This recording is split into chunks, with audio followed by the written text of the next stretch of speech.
Assalamu alaikum everyone. Welcome to Voice of Hazara News. Please subscribe Voice of Hazara News and press the bell icon, turn on the notification so that you will receive videos and updates from Voice of Hazara News.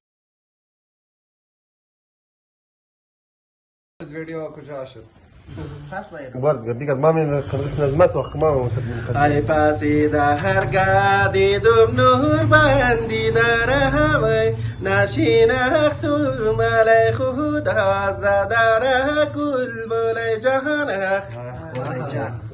ای پسیده هر دیدم نور بندی در هوای نشین اخسوم علی خدا زدره گل بول جهان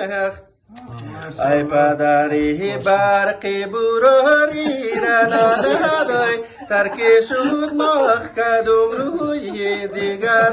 گل جان کالا به دلمونه کالای خونه و نهوی دا آقیل بر مشدیل های معونه گل زارا جهان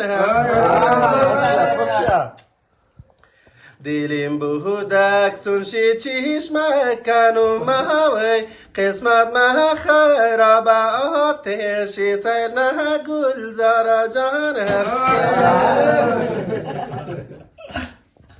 سری راهای مرا دختر گرفته هوی کمر بندی مرا محکم گرفته گل بول جهان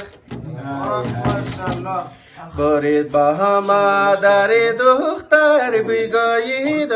که عشقی ما و دختر سر گرفته گل زارا جهان عشقی خواهانه مروی در روی تو بودی وی بگا صحب آمده پال ہوئی تو بودی گل بول جهان